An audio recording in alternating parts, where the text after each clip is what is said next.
어, 우리가 어쨌든 이 전반적인 내용을 보면 이 에스더가 하나님 앞에서 하나님의 감동을 따라 이 모든 일들을 진행하였고, 하나님께서 주신 감동 안에서 하나님의 감동이 올 때까지 계속 기다리며 일을 진행하는 과정에 결국은 이 하만의 실수들이 드러나기 시작했고, 그 과정에서 하나님께서 일하시고 있는 것을 드러내십니다. 거기에 보면 6장에 아하수에로 왕이 자기의 그 옛 사적을 다시 돌아보면서 모르드게가 했던 그 업적을 다시 치하게 되는 이런 과정을 통해서 전체적으로 이 문제가 풀어지기 시작하면서 이제 결과적으로는 에스더가 왕 앞에 나아가서 자기의 신분을 밝히고 자기 민족을 구해달라고 요청을 함으로써 이 일이 전말이 드러나면서 이런 일들을 계획한 것이 하만이라는 사실을 알게 되는데, 그 과정에서 어쨌든 하나님께서 역사하셔서 이 이스라엘이 여기서 전멸될 수 있는 이런 일들을 막게 되었고, 다시 이스라엘이 하나님으로부터 은혜를 얻을 수 있는 그 일이 이루어지게 되었습니다. 우리가 이 날을 기념하여 부림절이다 이렇게 하고, 약 2500년이 지난 현재도 이스라엘은 이 부림절을 지키고 있습니다. 자, 오늘 이제 이 말씀을 통해서 우리가 여기 그동안 여러 말씀들을 많이 받고 하기 때문에 여러분 읽으면서 각자가 주시는 감동들 이런 것들도 있으리라고 여겨집니다. 오늘 어쨌든 이 말씀을 통해서 우리가 에스더 시대의 위기와 승리를 통한 교훈, 승리에 대한 부분을 함께 우리가 보면서 하나님께서 이 말씀을 통해서 주시는 은혜를 함께 나누기 원합니다. 오늘 말씀은 서론을 좀 간단하게 보고 이 첫 번째 대제를 통해서 줄거리에 대한 내용을 다시 한번 여러분들에게 좀 말씀을 드리고, 두 번째에 가서 이 말씀을 통해서 하나님께서 주시는 교훈, 하나님이 우리에게 주시는 말씀의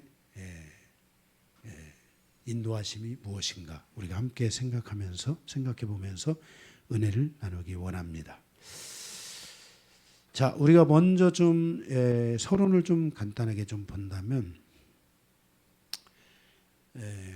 위기의 시대에 역사하시는 하나님의 섭리를 여러분들이 기억해야 합니다. 하나님은 모든 역사의 주인이시고 주관자이십니다. 따라서 우리가 하나님께 집중하는 삶을 살게 될 때 우리의 인생사와 민족사의 모든 위기는 곧 기회로 다가올 수 있다는 것을 마음에 깊이 새겨야 합니다. 우리는 신앙생활에서 내게 위기가 오고 내게 큰 절망이 오면 그 절망을 잡아버립니다. 그것은 사단의 전략입니다. 하나님은 들에 있는 이 꽃 하나도 허락하지 않으면 떨어지고 지지를 않습니다. 하나님은 우리의 머리칼까지도 세심받으시는 섬세하신 하나님이십니다. 그래서 창세기에서부터 요한계시록까지 우리가 기억해야 될 것은 하나님의 통치입니다. 우리가 하나님의 통치의 영역, 이 통치의 영역을 내가 얼마만큼 보느냐에 따라서 여러분들은 하나님의 통치의 그 범위를 여러분들이 그만큼 가질 수 있게 되는 것입니다. 저는 실질적으로 제가 하나님이 얼마만큼 저에게서 역사할 수 있는가, 저에게 만원경이 있다면, 천리를 보고 만리를 보는 만원경이 있다면 하나님은 얼마만큼 보게 하실까를 통해서 저는 실질적으로 제가 해외에 있다든지 외국에 있는 많은 분들의 실제 그 사역에 제가 개입해서 하나님의 뜻과 계획이 무엇인지를 알려주고, 그리고 그것들을 놓고 함께 교제를 나눴던 이런 일들이 저의 사역 안에 존재하고 있습니다. 그 정도로 하나님은 하나님의 통치를 가져오는 나의 영역만큼 하나님은 우리 안에서 일하시고 있다는 것을 기억해야 합니다. 그래서 성도는 에베소서 1장에 있는 말씀처럼 하늘과 땅을 통일시킬 줄 알아야 됩니다.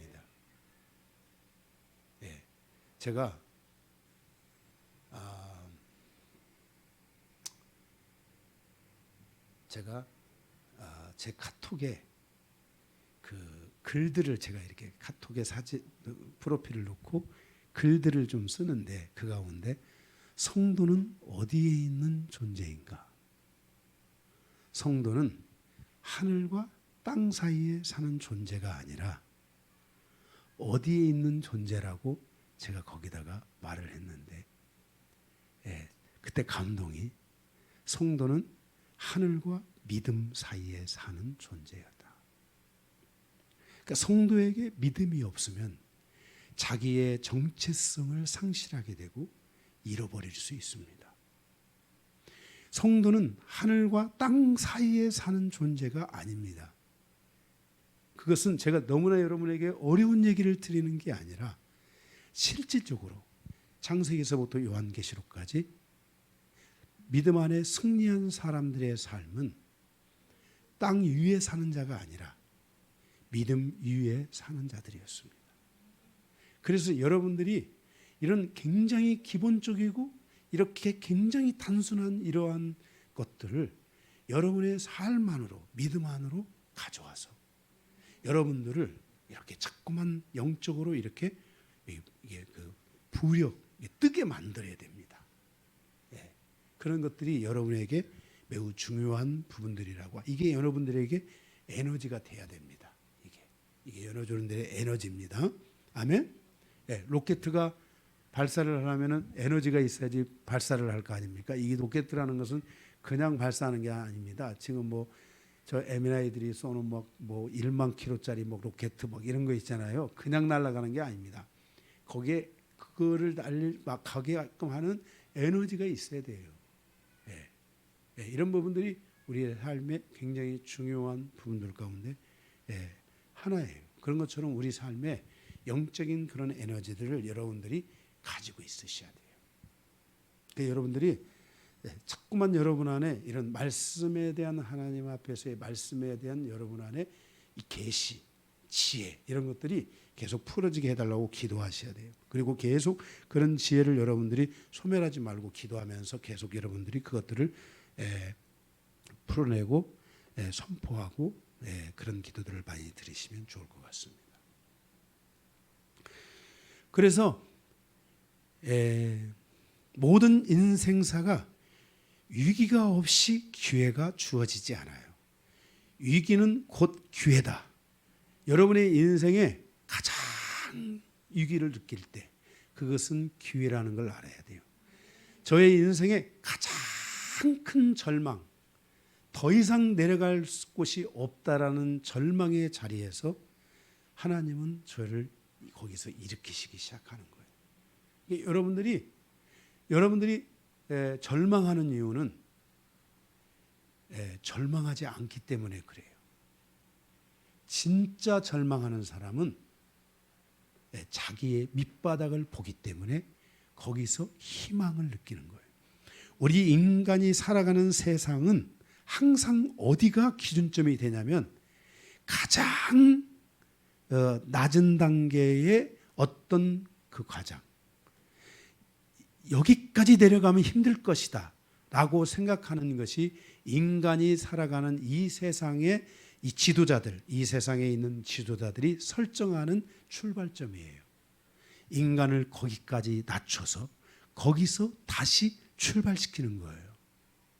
그런데 이런 것들을 깨달을 줄 아는 사람, 이것을 깨달을 줄 아는 사람들은 바로 그 위기가 우리에게 기회로 다가오게 된다는 것이에요. 이해가 되십니까? 할렐루야. 네.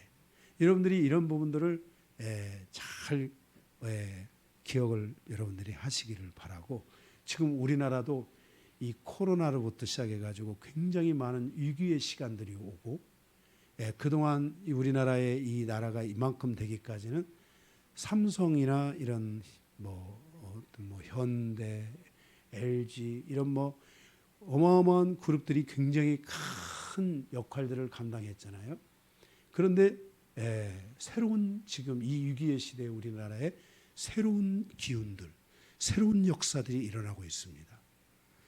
지금 그 어디야, 그 폴란드인가 어디에 이런 데에 우리나라 지금 세계 앞으로의 세계 시장은 이런 이 무기, 미국이 미국 될 수 있었던 것은 무기를 팔아서 그런 겁니다. 전쟁을 하고 무기를 파는 거예요. 무기 하나가 얼마나 비싼 줄 아십니까? 비행기 한 대가 얼마나 비싼 줄 아세요? 그거를 100대씩 팔아봐요. 어마어마한 거예요. 그래서 이런 일들이 지금 대한민국 안에 새롭게 일어나는 어마어마한 일들이 지금 일어나고 있어요. 지금 우리나라도 지금 달나라에 지금 도착했어요, 안 했어요? 도착 아직 안 했어요? 아직도 가고 있군요. 참나, 이게 난 도착을 한 줄 알았더니 그 상황이 아니라 그렇게 먼 길인가요, 그게? 그래요? 네, 오래 가고 있군요. 그 연료 소비를 최소화한다고 하잖아요. 연료가 있어야 가는데, 그래서 가고 있답니다. 네, 계속 가고 있으니까, 네. 그래서 우리가 위기 이런 것들을 여러분들이 올 때 진짜 믿음의 사람들은 거기서 하나님 앞에 더 기도하는 거예요. 여러분 안에 믿음의 이 말씀이 들어가기 시작하잖아요. 이 말씀을 통해서 믿음의 이 에너지들이 들어가기 시작하잖아요. 그러면 여러분 어려워지면요 더 기도하는 사람들이 있어요. 이런 사람들은 지금 하나님의 말씀이 믿음 안에 믿음이라는 연료로 태워져 가지고 더 지금 더 강력한 믿음들이 그 안에서 생성되고 있는 거예요. 이게 굉장히 좋은 부분들이에요. 그래서 여러분들이 위기의 때에 기도가 살아나는 사람들, 위기의 때에 낙심하고 더 절망하는 게 아니라, 더 낙심하다가도 거기서 딱 주님을 잡고 막 쫙 기도로 올라오는 사람들, 죽을 각오로 다시 올라오는 사람들, 여러분들이 신앙인들은 이런 신앙인을 가져야 돼요. 오늘 말씀을 통해서 여러분들이 이런 것들을 여러분들 안에 가질 수 있어야 돼요. 오늘 이 말씀의 핵심은 에스더잖아요. 이 에스더는 이스라엘이 하나님의 시간표 안에서 움직여가는 과정에서 이스라엘 백성들이 예루살렘으로 돌아와야 했습니다. 왜냐하면 그들은 지금 바벨론 시대에 그들이 포로로 잡혀가서 예루살렘을 떠나서 그들이 바벨론이라는 도시로 가 있어요. 이 바벨론이라는 도시는 지금쯤이면 어디쯤이라고 할 수 있냐면은 이란 쪽, 이라크, 이란 이쪽 넘어서 저쪽 어디 넘어서 그쪽에 어디께 거기가 바로 바벨론이에요. 그 땅으로 다 포로로 유브라데스 강을 건너서 다 포로로 잡혀갔던 거예요. 그래서 그들이 거기서 다시 서쪽으로 이스라엘 땅으로 예루살렘으로 다시 돌아와야만 됐던 거예요. 그 일을 하나님이 진행하게 하시고 그것을 예언하게 하는데, 이스라엘이 포로로 귀환을 하는데 3번에 걸쳐서 포로로 귀환을 하는데, 오늘 이 에스더의 말씀은 2번째 포로 귀환으로서 가장 많은 퍼센트로 말하면 70에서 80%에 해당하는 이스라엘 사람들이 돌아오는 거예요. 그러니까 이 에스더를 통한, 에스더와 모르드게를 통한 이 엄청난 승리, 이게 단순한 사건이 아니에요. 그냥 이스라엘 백성을 살리는 사건이 아니라 그들은 여기서 전체가 다 죽고 전체가 다 사는 이 어마어마한 것들을 하나님께서 여기서 경험하게 하시는 거예요. 그래서 그 이스라엘이 하나로 똘똘 뭉치게 되고, 모르드게를 중심으로 에스더를 중심으로 똘똘 뭉치게 되고, 그 일에 하나님이 하나님도 안 믿는 바로 이 아수르 왕을 쓰시고 그런 일들을 진행하며 그 이스라엘은 포로로 잡혀간 자들인데 하만은 거기 사람 아닙니까? 그들의 집안을 다 완전히 송두리째, 그리고 그 일에 가담한 모든 그 페르시아의 실질적인 가문의 사람들을 진멸하는 이 어마어마한 이 과정입니다. 이 과정을 통해서 하나님께서 이스라엘의 마음을 하나로 묶었고, 그래서 이스라엘이 때가 되면 이들이 70에서 80%의 이스라엘이 그래서 돌아오는 거예요. 이해가 되십니까? 우리가 여기 있다가는 이렇게 죽을 수도 있겠구나. 이제는 하나님이 우리를 돌아가게 하시니 우리 모두가 다 함께 이곳에 있는 모든 삶의 터전을 내려놓고 다 함께 예루살렘으로 돌아가자 해서 시작된 것이 바로 2차 포로 귀환이에요. 네? 무슨 말인지 알겠어요? 2차 포로 귀환이에요. 그 시편에 가겠습니다. 그래서 이 과정에 지금 들어가 있는 것이 이 에스더의 이야기라는 것을 여러분들이 아시기를 바랍니다. 바로 이때 사단은 하만을 통해서 이스라엘을 완전히 진멸하라고 하고 있고, 이것을 저지한 사람들이 바로 모르드게와 에스더입니다. 에스더는 가장 중요한 때에 가장 결정적인 역할을 하게 됩니다. 이때 모르드게와 에스더를 통하여 이스라엘을 위기에서 건져내는 놀라운 일을 이루시게 되는데, 이때 에스더가 에스더 4장 16절에 있는 말씀처럼 죽으면 죽으리라는 결단을 통해서 이스라엘 백성들을 위기에서 건져내어 하나님의 계획 안으로 이끌어가는 여정을 보게 됩니다. 9장 20절에 나오는 것처럼 이 사건이 일어난 때가 BC 480년경인데 이스라엘 백성들은 이것을 부림절이라고 그렇게 말하고, 2500년이 지난 지금도, 물론 그때로부터 시작해서 부림절은 계속 어떻게 된 거예요?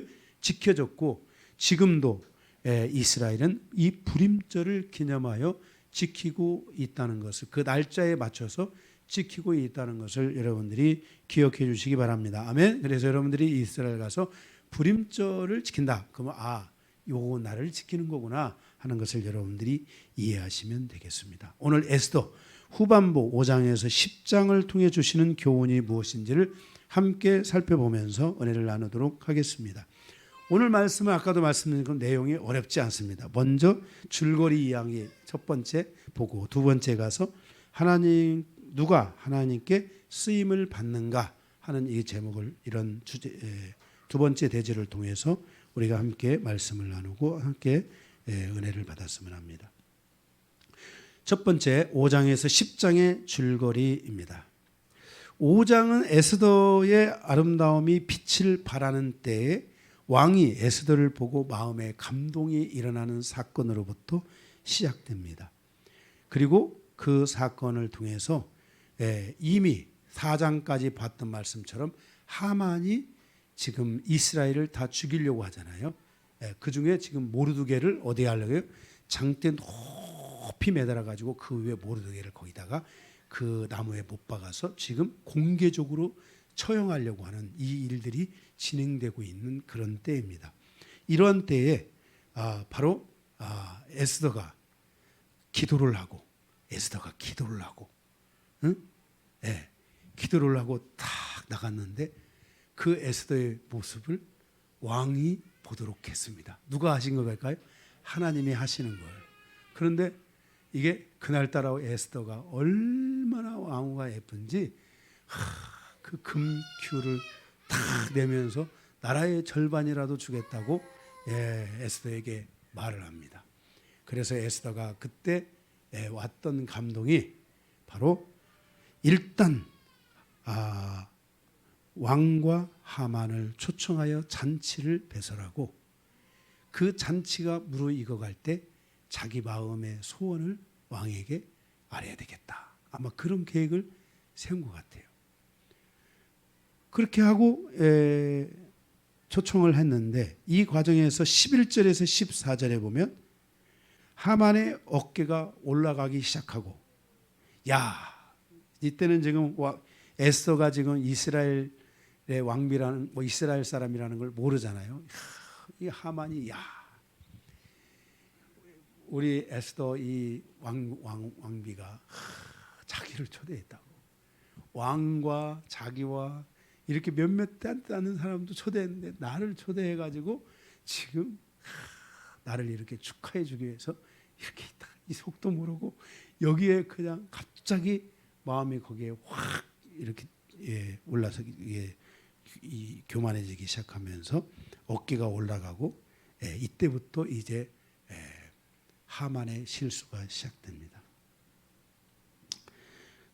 그런 내용들이 5장에 기록되어 있습니다. 6장에 가면 1절에 그날 밤에 그런 일들이 이제 잔치를 배설하고 끝났는데 아직 왕후가 다 그 자기 소원을 아뢰지 않고 또 다음 날 또 초대를 하겠다고 얘기를 하고 다 헤어졌는데, 왕이 이제 가서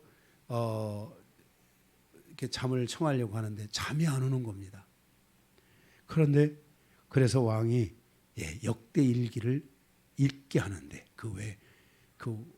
그 나라에서 일어났던 일들 있잖아요. 그걸 쭉 읽게 하는데 무슨 일이 일어났는지를 이제 반복적으로 들어서 역사를 이제 알기 위해서 읽게 하는데, 우리가 이미 앞에서 보았듯이 모르드게가 왕을 죽이려고 하는 자들로부터 모르드게가 왕을 구하잖아요. 거기요.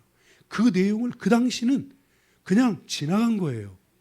묻혀서 지나갔는데 그 내용이 그 역대 일기 안에 기록되어 있었던 거예요. 그래서 그 이야기를 읽는데 바로 2절 3절에 보니까 빅다나와 테레스가 왕을 암살하려고 그러고 음모했던 사건의 전말을 다시 쭉 듣는데 그 일에 절대적으로 1등 공신, 왕을 살린 사람이 누구예요?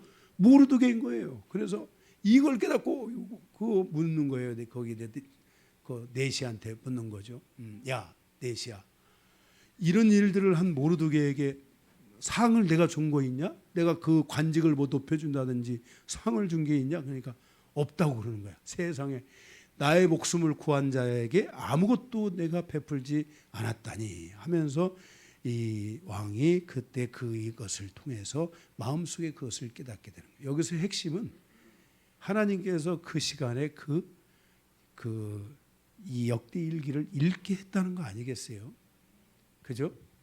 그리고 이미 치하를 해버렸으면 아무것도 의미가 없잖아요. 그런데 생명의 은인인데 치하를 안 하고 지나간 그 사건에 대하여 모르드게가 시비를 가리지 않고 그냥 지나갔는데, 그게 나중에 그게 일이 터지게 되는 거예요. 그래서 이때 하만은 이제 지금 모르드게를 죽이기 위해서 준비를 하고 있고, 그래서 뜰에, 지금 그 왕의 뜰에 있는 자가 누가 있냐 하고 부르니까 하만이 있나이다. 그러니까 하만을 오라게 해가지고, 야, 하만아, 나에게 아주 존귀한 자가 있는데 이 존귀한 자에게 내가 무엇을 해주면은 이 사람의 그 존귀함이 드러나겠느냐. 그러니까 하만이 생각할 때 이렇게 묻는데 자기밖에 존귀한 자가 없는 거야. 자기 생각에는 자기밖에 존귀한 자가 없는 거야. 그래서 야, 왕이 나를 높이려고 그러는 겁니다. 나에게 상을 주려고 그러는 겁니다. 내가 지금 하고 있는 이런 일들을, 내가 지금 뭔가 바쁘게 열심히 뭔가 하고 있는데 이런 일들에 대하여 왕이 나를 치하하려고 하는 겁니다. 이렇게 착각을 하고는 이 하만이 왕에게 나가서, 왕이요, 그러면은 왕의 옷을 입히고, 그리고 그다음에 왕의 말을 태우고, 그리고 왕의 왕관을 탁 씌워가지고서 왕을 위해 충성을 다하는 자에게는 내가 이와 같이 할 것이다 라고 이것을 다 온 백성들에게 알게 하십시오. 그러니까 한번 생각해 보세요. 왕의 옷을 입었어요. 왕의 말을 탔어요. 왕관을 썼어요. 그러면 그 사람이 뭐예요? 왕이지. 자기가 왕이 되려고 지금 이 그것을 자기에게 하는 줄 알고 자기가 지금 뭐예요? 왕의 2인자라는 거야. 왕 다음에는 자기, 그 다음에는 누구? 자기야. 이제 다른 사람은 없는 거야. 자기라고 생각하고 이 어마어마한 일을 계획했는데 왕이 그때 자기를 구해준 모르드게를, 이스라엘 사람 아니에요? 지금 자기가 죽이려고 하는 모르드게를 데려다가 하만아, 모르드게에게 가서 이것을 다 입히고 태우고 해라, 씌워라. 하만이 거기서 갑자기 꽉 눌려가지고 지금 이게 그런 상황이고, 지금 왕의 명령을 따라서 이 모르드게에게 왕의 옷을 입히고 왕의 말에다가 왕의 왕관을 씌워가지고 쭉 성을 다 돌게 하고 모르드게는 돌아왔는데, 이 모르드게가 돌아오고 난 그 과정에서 이 하만이 생각하기를, 야, 내가 죽이려고 하는 자가 지금 무슨 일이 일어난 거냐? 대체 이걸 어떻게 해야 되냐? 이걸 어떻게 지금 이미 다 이스라엘을 다, 백성을 다 죽이기로, 전 이스라엘을 죽이기로 하고 그 대표로 이제 하만을 목에 달려고 딱 준비까지 맞춰놨는데, 큰일 났다. 이거 지금 미룰 수도 없고, 이거 큰일 났다. 어떻게 해야 되냐? 해가지고 그 친구하고, 가장 가까운 친구하고 아내에게 물으니까, 야, 너 이거 큰일 났다. 빨리 이거 다 취소해라. 어떻게 됐든지 간에 네가 최선을 다해서 취소하는 수밖에 없어 라고 막 말을 하고 상의를 하려고 하는데, 4시가 와가지고 하만이요, 빨리 잔치에 참석하시오. 그러니까 이거를 취소할 수 있는 모든 것도 다 하지 못한 채 하만이 왕의 명령을 따라서 다시 그 잔치, 에스더가 마련해놓은 잔치상에 와가지고 잔치에 참석하게 됩니다. 그래서 7장, 6장까지가 그 내용이고 7장에 와가지고 이제 잔치에 참여하게 되는데, 그때 에스더가 왕 앞에 나아가서 자기가 자기 민족이 이스라엘이고 자기가 유다인이고 자기가 유다인이고 또 자기 유다인의 백성이라는 것을 밝히면서 왕에게 이런 제안을, 이런 말을 해요. 4절에 보니까 에스더가 자기 민족, 그 왕에게 말하기를, 왕이여, 우리 민족을 다 노예로 팔고 다 뭔가를 해서 다 그렇게 한다 할지라도 왕이 입은 손실을 다 그것을 어떻게 충족시킬 수가 없습니다. 이렇게 말하는 거야. 그러니까 왕은 이 계산이 엄청 빨랐던 사람 같아요. 아니, 그렇지, 내게 지금 나를 위해서 지금 이 모르드게나 이렇게 충직한 자들이 있고 다 나를 위해서 열심히 일하고 있는데, 이들을 해서 국물까지 다 뽑아 먹어야 되는데 이들을 지금 팔아버리면은 이게 손해가 아니냐 하고 에스더가 이 한마디의 말을 다 던지면서 얘기합니다. 그러자 왕이 대체 이스라엘을 향하여 이와 같이 음흉한 일을 하고 이스라엘을 팔아서 이런 어마어마한 일을 하고 이스라엘을 죽이려고 하는 이런 자들이 누구냐 하고 물으니까 에스더가 거기서 탁 말하기를, 그 사람이 바로 악한 자 하만입니다. 그러니까 그냥 거기서 그냥 이 왕이 그냥 거기서 그냥 이런 자의 하만의 직위를 패하고 하만의 재산을 가져다가 다 에스더에게 주고, 그 하만이 가졌던 2인자의 반지 있거든요. 그 반지를 가져다가 다 누구에게 주냐면은 모르드게에게 다 주는 거예요. 이게 7장, 8장까지의 내용인데, 이 과정에서 하만이 이제 왕과 왕후를 두려워하기 시작합니다. 두려워하기 시작하는데, 이 에스더에게 뭔가를 좀 이제 잘못했다, 자기가 잘못했다라고 와서 에스더에게 와서 뭔가를 이렇게 하고 하는 과정에서 이 하만의 자세가 문제가 된 거야. 이게 예를 들어서 좀 뭔가 이렇게 하려고 하는데, 지금 이 왕은 지금 에스더의 반짝반짝 빛나는 미모에 지금 완전히 홀딱 빠져가지고 지금 그러는데, 이 에스더에게 뭔가 잘못된 자세를 취한 하만으로 인해서 저것이 우리 내 안에 왕후를 간음하려고 하는구나, 강간하려고 하는구나, 이래가지고 왕이 화가 나가지고 그 하만을 갖다가 내려쳐버린 거예요.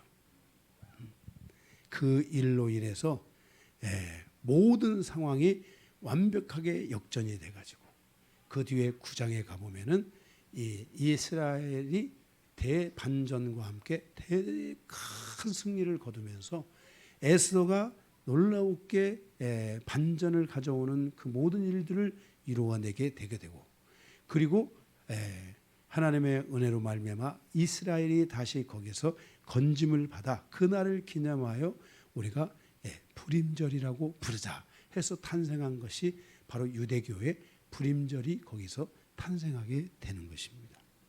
바로 이러한 전반의 내용을 통해서 우리가 이 에스더의 이를 통해서 주시는 이 말씀의 전체적인 흐름은 바로 하나님의 일하심이 이 속에 다 그대로 다 있다는 거예요. 우리 인생사의 여정은 하나님을 바라볼 줄 알아야 돼요. 여러분의 인생에 때로는 인정을 못 받고, 때로는 뭔가 부족함이 있고, 때로는 뭔가 연약함이 있다 할지라도 여러분들이 그곳에서 자꾸 절망을 느끼면 안 돼요. 여러분들은 그럴 때마다 그 과정에서도 계속 하나님을 바라보고, 하나님을 기도하고, 하나님께 노래하고, 하나님이 함께 하실 것을 믿고, 하나님이 도우실 것을 믿고 계속 하나님을 바라보는 이 믿음의 여정이 여러분들한테 꼭 있어야만 되는 거예요.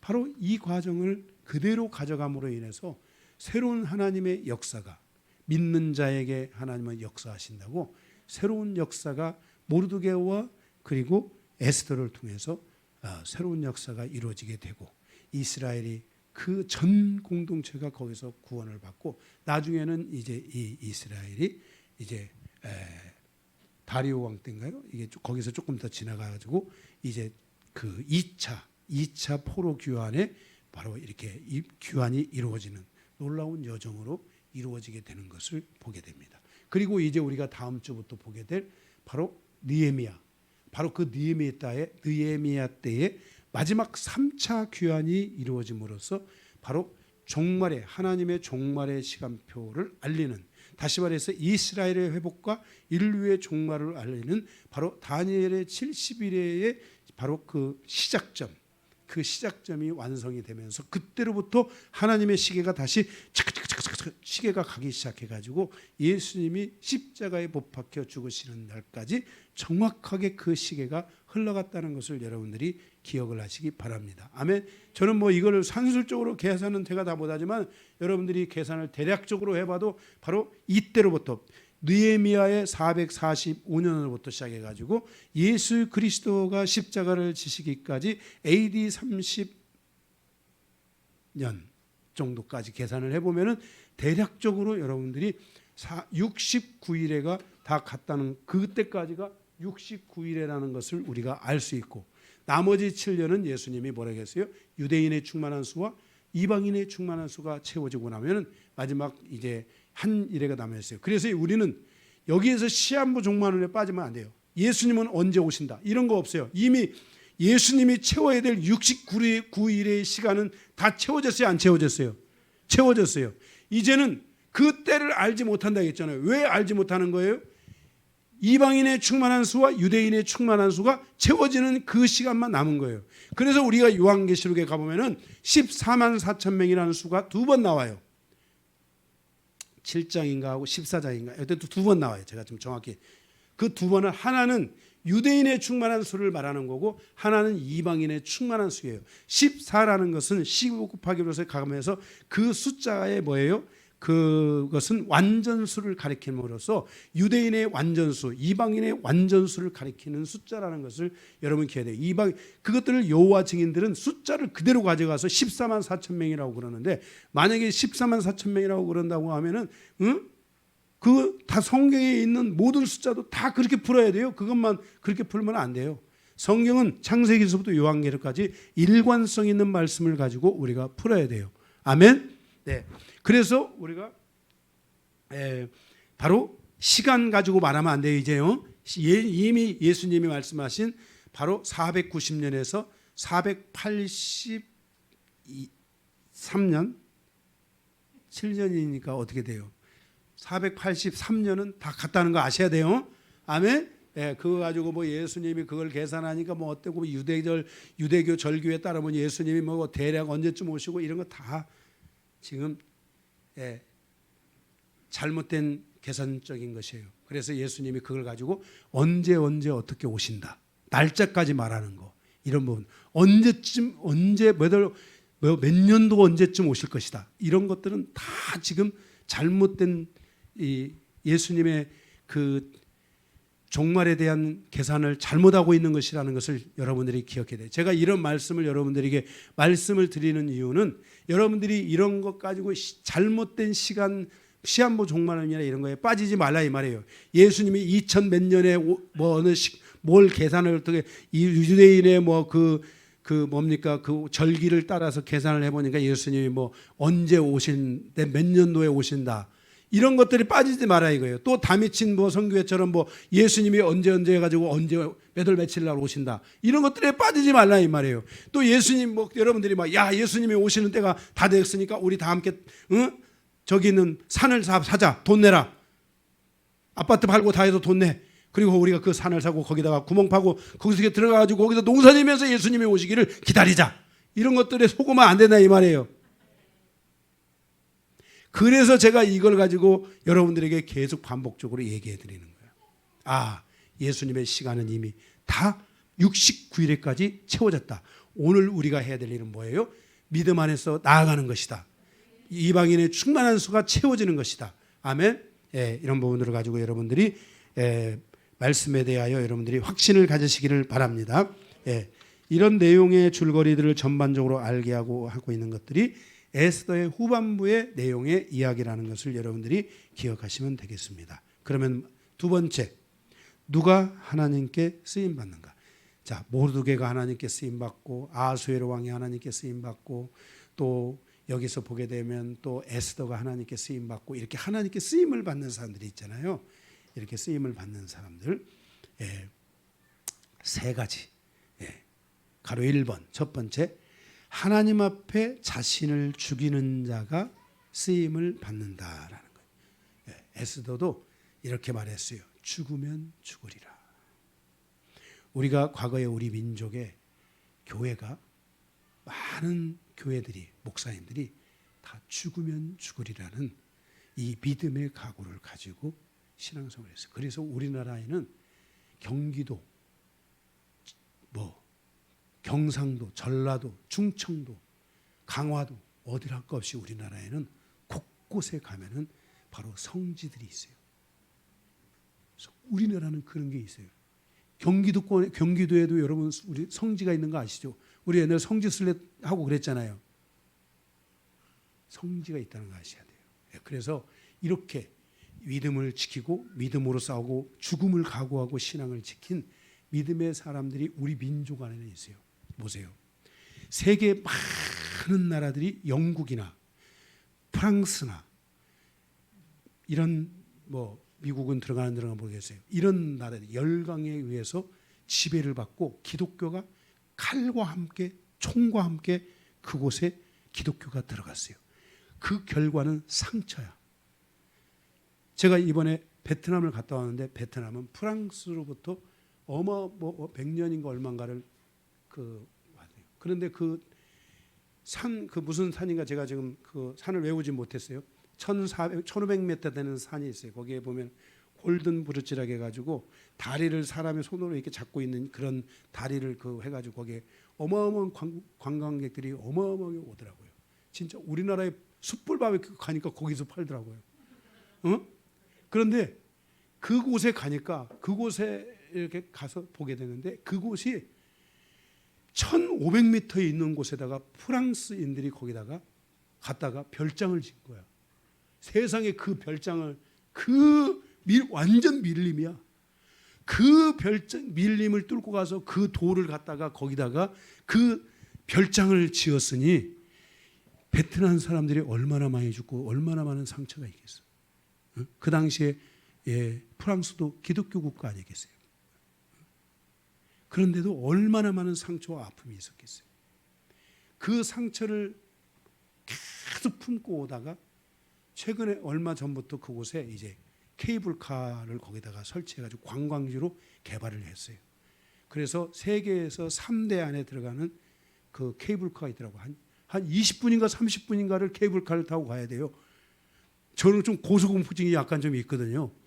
저 갈 때 무서워가지고 뒤돌아보고 갔어요. 앞에 못 보고.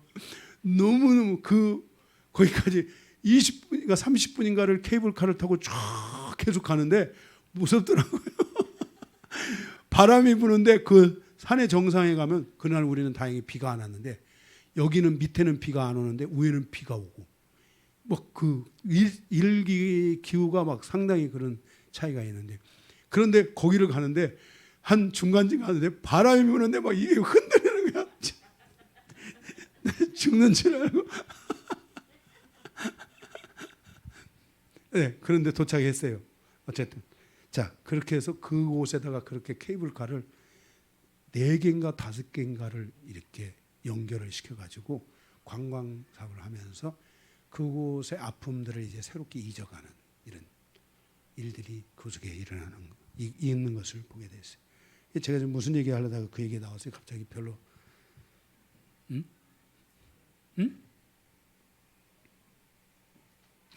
재밌게 듣고 앞에 있는 말을 제가 요즘 이렇게 깜빡깜빡해요.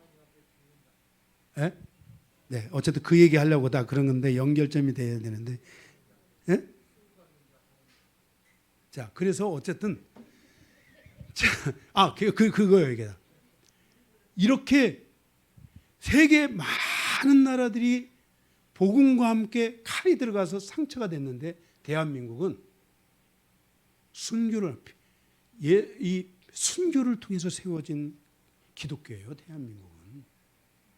무슨 말인지 알겠어요? 그래서 대한민국의 신앙은 굉장히 질적으로 다릅니다. 여러분들이 이 대한민국 안에서 믿음을 가졌다는 것을 여러분들이 기억해야 돼요. 그래서 우리의 선진들을 보면은 죽을 각오를 가지고 신앙생활을 했던 거예요. 곳곳에 가보면 다.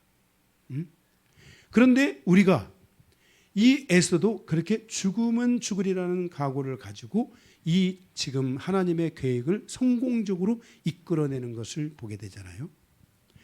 자, 우리가 이 신앙생활에서 이 기도를 할 때 이 기도 가운데 자기를 죽이는 기도를 할 줄 알아야 돼요.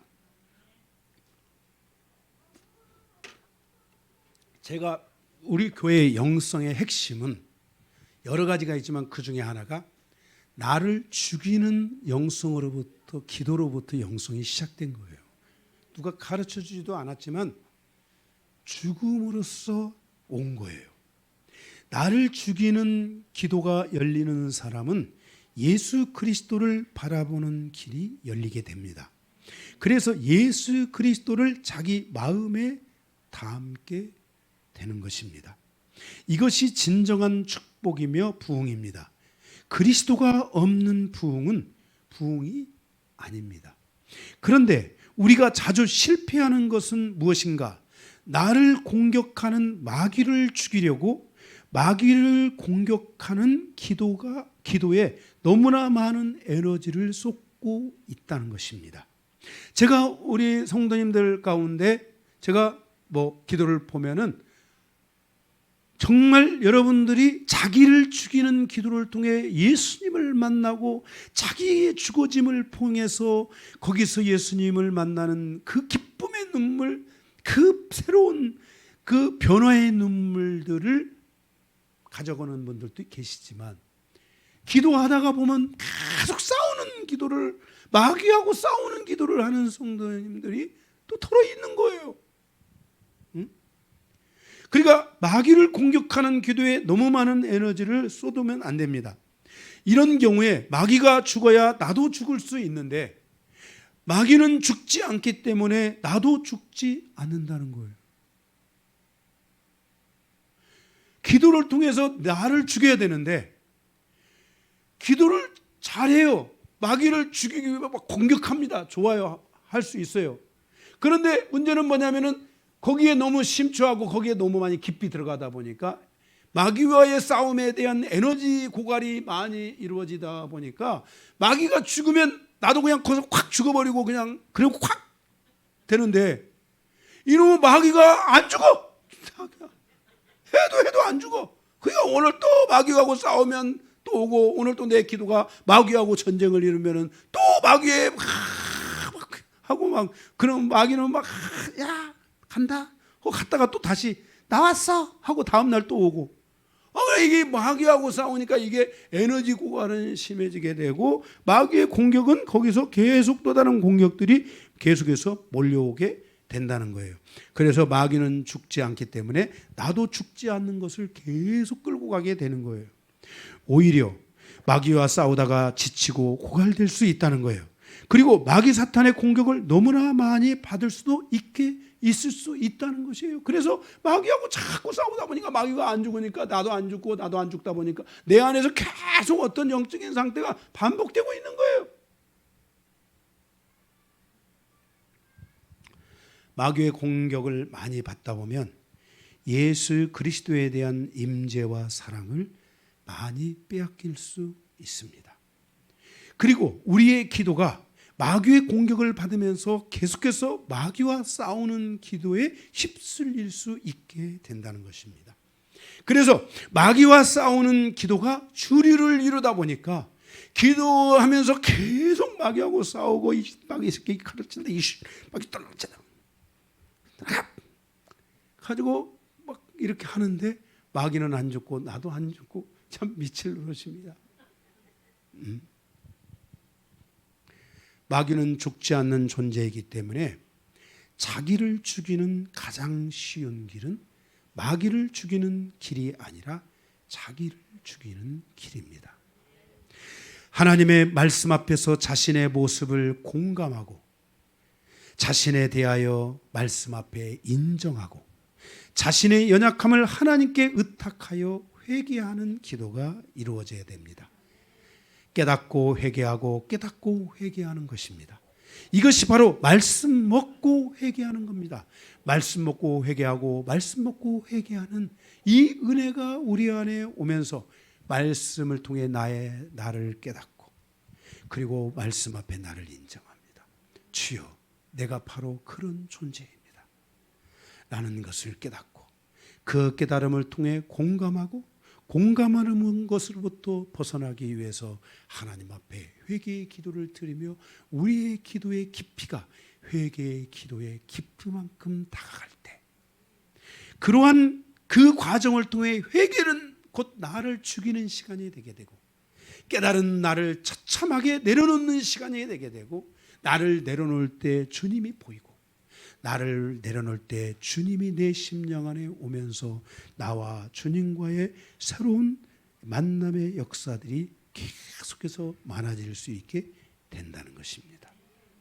여기서 진정으로 자기 자신이 죽음에 이르고 있는 것을 느끼게 되고 내가 죽음으로 내 안에 주님이 내 심령을 다스리고 나를 이끌어 가시는 주님을 만날 수 있게 된다는 것입니다.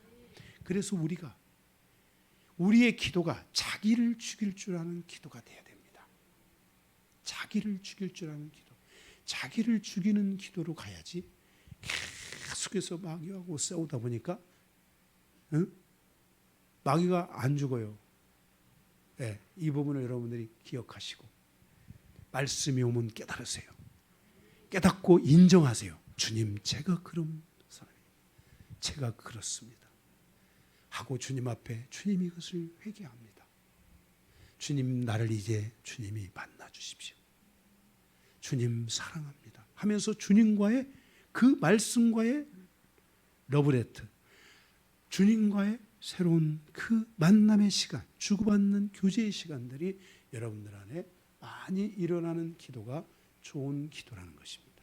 그래서 제가 영성을 하면서 여러분들에게 계속 말씀드린 것 중에 하나가 나는 마귀하고 싸우는 기도를 별로 안 한다. 나는 계속해서 성령님을 초대하는 말씀을 초대하는 기도를 나는 많이 한다. 라고 여러분들에게 제가 옛날부터 많이 말씀을 드렸던 얘기 중에 하나입니다.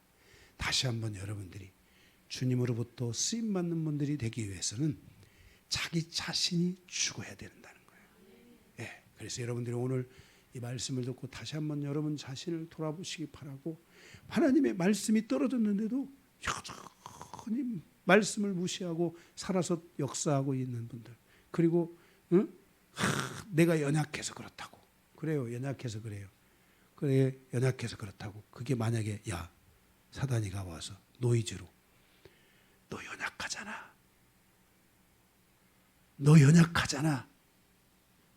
그래 나 연약해. 혹시 여러분이 사단의 이런 노이즈에 걸려 있다면 오늘부터는 박살을 내시기 바랍니다. 할렐루야. 나는 안 연약해.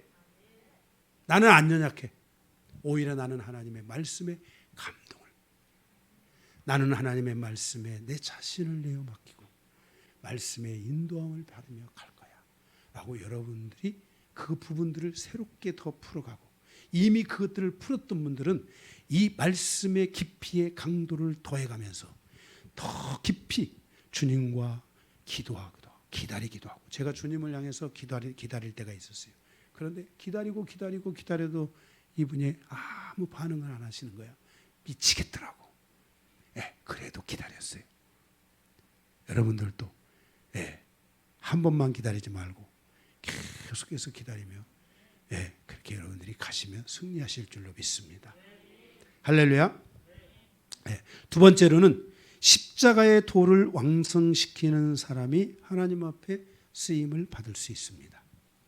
자기 십자가, 다시 말해서 자기를 구원하는 말씀에 대한 확신이 있어야 돼요. 십자가 도를 경험한 사람, 십자가를 경험한 사람. 십자가 도는 십자가의 말씀입니다. 십자가에 대한 말씀입니다. 이것을 여러분들이 깨달아야 되고, 이 십자가 안에서 여러분의 죄가 완벽하게 사라지고 여러분의 죄가 거기서 해결을 보는, 내 죄가 이렇게 사라지는구나.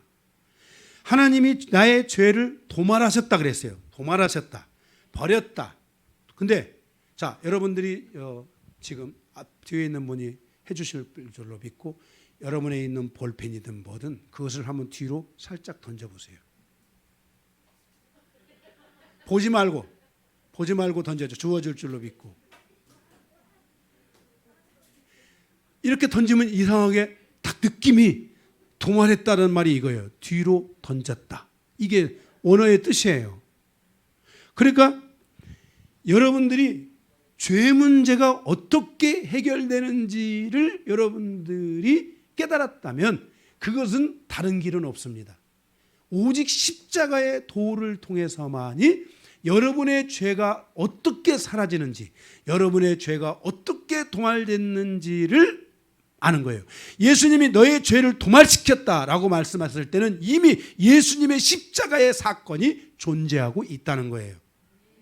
그래서 여러분은 십자가의 도에 대한 완성이 여러분에게 열려야 여러분들이 하나님 앞에 쓰임받을 수 있는 첫걸음이 열리게 되는 거예요. 고린도전서 1장 24절 25절에 보면 24절에 오직 부르심을 받은 자들에게는 유대인이나 헬라인이나 그리스도는 하나님의 능력이요 하나님의 지혜니라. 25절에 하나님의 어리석음이 사람보다 지혜롭고 하나님의 약하심이 사람보다 강하니라. 이렇게 말씀했어요. 하나님 앞에서 쓰임받는 사람들은 지혜로운 자가 많지 않고 능한 자가 많지 않고 문별 좋은 자가 많지 않아요. 왜 그랬을까요? 아무리 문벌이 좋고 아무리 세상에 지혜가 많고 아무리 많이 능한 것이 있다 할지라도 십자가의 도를 깨닫지 않고는 하나님 앞에 쓰임받을 수 있는, 부르심을 받을 수 있는 길로 나아갈 수가 없는 거예요. 그러니까 아무리 지식이 많다고 해서 그 지식이 있는 그 사람이 십자가의 도를 깨닫는 게 아니에요. 십자가의 도는 바로 십자가의 말씀, 십자가의 십자가를 위한 말씀, 어떻게 내 죄가 사라지는 것인가, 십자가가 나에게 어떤 역할을 한 것인가를 알려주는 것이 십자가의 도예요. 그 십자가의 도를 깨달을 때 내 죄가 사라지는 거예요. 십자가의 도를 깨달을 때 내 죄가 가벼워지는 거예요. 십자가의 도를 여러분들이, 십자가의 말씀을 여러분들이 깨달을 때 여러분의 죄가 도말되는 것을 느끼는 거예요. 이것은 학벌과 관계된 것이 아니에요. 이것은 여러분 어떤 문벌과 관계된 것이 아니에요. 이것은 어떤 능력과 관계된 것이 아니에요.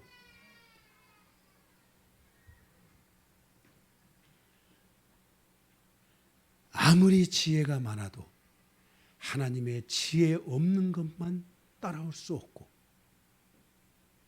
그래서 우리는 십자가의 도를 깨달아야만이 하나님을 깨닫게 되고 하나님 안에 있는 능력과 지혜를 얻을 수 있게 되고, 하나님의 능력과 지혜를 가진 자들이 하나님 앞에 쓰임받을 수 있는데, 그 하나님의 지혜와 능력의 첫 발걸음, 첫 계단이 뭐냐? 십자가 도예요.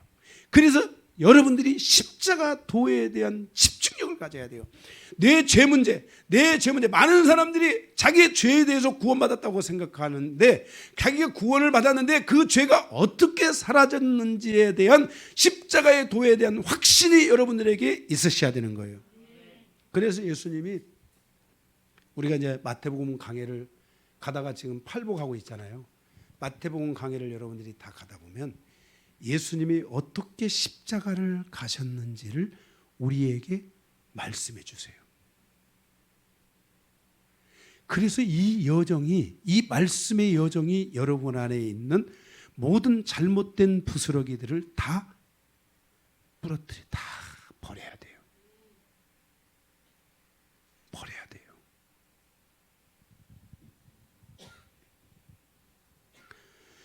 여러분, 예수 그리스도의 그 능력과 지혜가 여기 있기를 원하죠.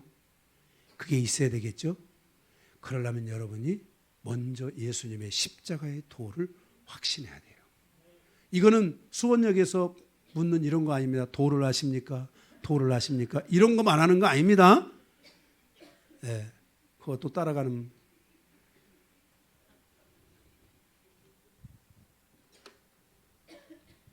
성도는 십자가의 도를 통해서 그리스도를 온전히 마음에 모실 수 있습니다.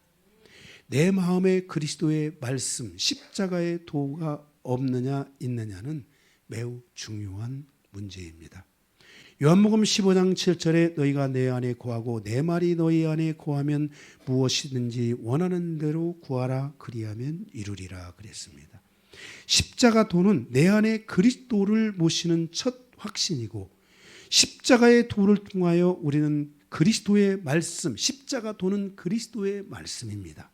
그리스도의 말씀을 내 안에 담을 수 있는 마음의 그릇이 만들어지고, 그 만들어진 마음의 그릇에 주님의 능력과 주님의 지혜가 그곳에 들어가면서, 담기면서 하나님 앞에 쓰임받을 수 있는 은혜가 열리는 것입니다.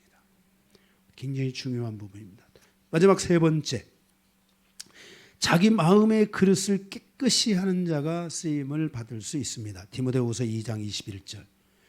누구든지 이런 것에서 자기를 깨끗하게 하면 귀 쓰는 그릇이 되어 거룩하고 주님의 쓰임에 합당하여 모든 선한 일에 준비함이 되리라. 모든 선한 일, 하나님의 모든 역사, 에스라 시대에 일어났던 역사, 에스더 시대에 일어났던 역사, 모든 일, 모든 하나님의 일에 쓰임받게 되는 거예요. 뭐 하면? 자기를 깨끗이, 그릇을 깨끗이 하면. 신앙의 여정으로 나아갈 때 내 안에 들어와 있는 수없이 많은 사단의 노이즈, 즉 디모데후서 2장 16절에 나오는 것처럼 망령된 말들이나 헛된 말들이 내 사고체계 안에 그대로 남아있어서, 나의 생각 안에 그대로 남아있어서 나의 마음이 하나님의 말씀에 온전히 반응하지 못합니다. 세상에 그런 잘못된 말들, 망령된 말들, 헛된 말들이 생각 속에 막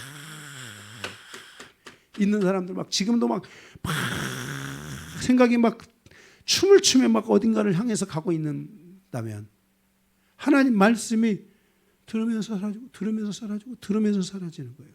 그러니까 여러분들이 마음의 그릇이 지금 지저분한 거예요.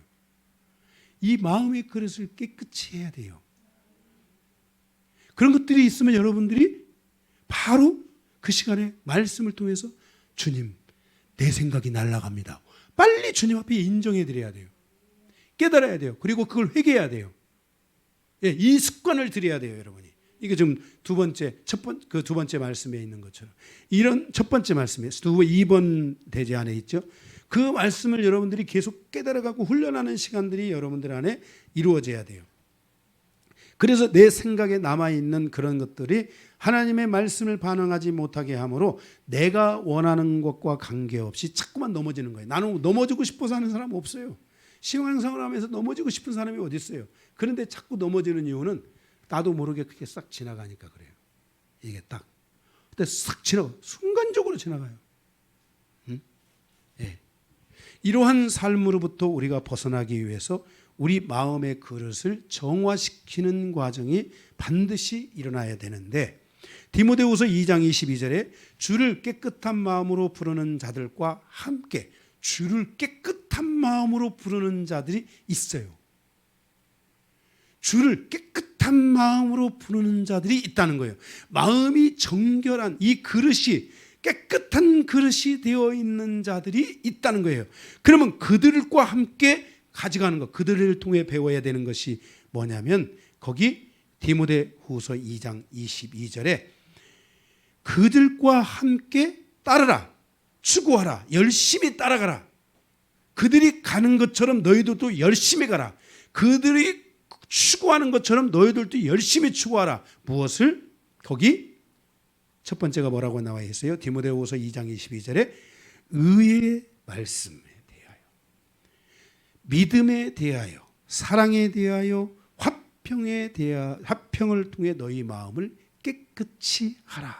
이렇게 말씀했어요. 우리가 팔복에도 마음이 청결한 자의 복에 대한 것을 우리가 이번 주인가 보게 되나요? 마음이 청결한 자를 보게 되죠.